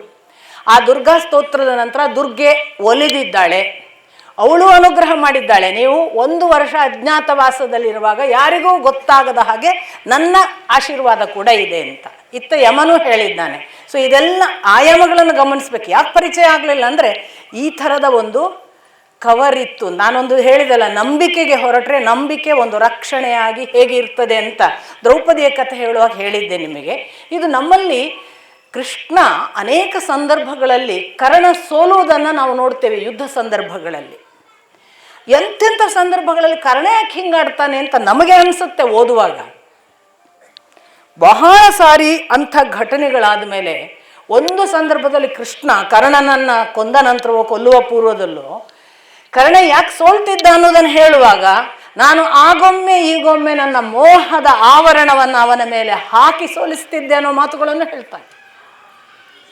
ಅಂದರೆ ಇಂಥದ್ದೊಂದು ಆವರಣ ಅನ್ನುವುದು ಶಕ್ತಿಯ ಭಾಗವಾಗಿ ಬೇರೆ ಬೇರೆ ರೀತಿಯಿಂದ ಕೆಲಸ ಮಾಡುತ್ತೆ ಅನ್ನುವ ಎಚ್ಚರ ನಮಗಿರಬೇಕು. ನಾವು ತಿಳ್ಕೊಂಡಿದ್ದೇವೆ ನಾವು ಕಾಣೋದು ಅಂತ. ನಾವು ಕಾಣುವ ಹಾಗೆ ಮಾಡುವುದು ಭಗವದಿಚ್ಛೆ, ನಾವು ಕಾಣದಂತೆ ಮಾಡುವುದು ಭಗವದಿಚ್ಛೆ. ನಮ್ಮಿಂದ ಒಂದು ಕೆಲಸ ಆಗಬೇಕಿದ್ರೂ ಭಗವದಿಚ್ಛೆ, ಆಗಬಾರ್ದು ಅಂತಿದ್ರೂ ಭಗವದಿಚ್ಛೆ. ನಾವು ನಮ್ಮ ಕೈಕಾಲಿನಿಂದ ಎಷ್ಟು ಮಾಡಿಯೇವು ಸ್ವಾಮಿ, ಅದನ್ನು ಒಂದು ಚರ್ಚೆಯ ಭಾಗವಾಗಿ ನೀವು ನೋಡಿರ್ತೀರಿ. ಯುಧಿಷ್ಠಿರ ಹೇಳುವಾಗ ಒಂದು ಕಡೆ ಒಂದು ಸಂದರ್ಭದಲ್ಲಿ ಹೇಳ್ತಾನೆ, ಎಲ್ಲವೂ ನಾವೇ ಮಾಡೋದು ಅಂತ ಅನ್ನುವ ಒಂದು ಮಾತು ಇಲ್ಲ ಅಂತ. ಅಷ್ಟಕನ ಜೊತೆಗೆ ಅಲ್ಲಿ ಮಾತಾಡುವಾಗ ಜನಕನ ಜೊತೆಗೆ ಮಾತನಾಡುವ ಸಂದರ್ಭದಲ್ಲೂ ಇಂಥ ಮಾತುಗಳು ಬರ್ತವೆ. ಒಂದು ವೇಳೆ ಎಲ್ಲ ಮನುಷ್ಯನೇ ಮಾಡೋದಿದ್ರೆ ಅವನು ತನ್ನ ಆಯುಸ್ಸನ್ನು ತನ್ನ ಕೈಯಲ್ಲಿ ಇಟ್ಕೊಂಡು ತನಗೆ ಬೇಕಾದಾಗ ಸಾಯ್ತಿದ್ನಲ್ಲ, ಅವನಿಗೆ ಬೇಕಾದ ಹಾಗೆ ಯೌವನ ಉಳಿಸ್ಕೋಬಹುದಿತ್ತಲ್ಲ. ಯಾಕೆ ಅವನಿಗೆ ಗೊತ್ತೇ ಇಲ್ಲದೆ ವೃದ್ಧಾಪ್ಯ ಬರುತ್ತೆ? ಯಾಕೆ ಅವನಿಗೆ ಗೊತ್ತೇ ಇಲ್ಲದೆ ಯೌವನ ಓಡಿ ಹೋಗುತ್ತೆ? ಯಾಕೆ ಅವನಿಗೆ ಗೊತ್ತೇ ಇಲ್ಲದೆ ಅವನ ಬಾಲ್ಯ ಮುಗಿದು ಬಿಡುತ್ತೆ? ಎಲ್ಲ ಅವನ ವಶ ಅಂತಿದ್ರೆ ಅದನ್ನಾದರೂ ಮಾಡಿ ತೋರಿಸ್ಲಿ. ಕನಿಷ್ಠ ತನ್ನ ದೇಹವನ್ನು ತಾನು ಯೌವನಕ್ಕೆ ಬರುವವರೆಗೂ ನನ್ನ ಬಾಲ್ಯ ಉಳಿಸ್ಕೊಂಡೇ ಇರ್ತೇನೆ, ನಾನು ಯೌವನಕ್ಕೆ ಬರಲ್ಲ, ಮಾಡಿ ತೋರಿಸ್ಲಿ. ನಾವು ಮಾಡುವುದಲ್ಲ, ಇಲ್ಲೊಂದು ಬೇರೆ ಇದೆ, ಅದು ನಮ್ಮನ್ನು ನಡೆಸ್ತದೆ, ಅದಕ್ಕನುಗುಣವಾಗಿ ಇಲ್ಲಿ ಎಲ್ಲವೂ ನಡೀತದೆ ಅನ್ನುವುದೇ ಒಟ್ಟು ಸೂತ್ರವಾದ್ದರಿಂದ ಅವರು ಕಾಣದೇ ಇರುವುದಕ್ಕೂ ಕೂಡ ಇಂಥ ಅನೇಕ ಕಾರಣಗಳಿವೆ, ಅಂತೂ ಕಂಡಿಲ್ಲ.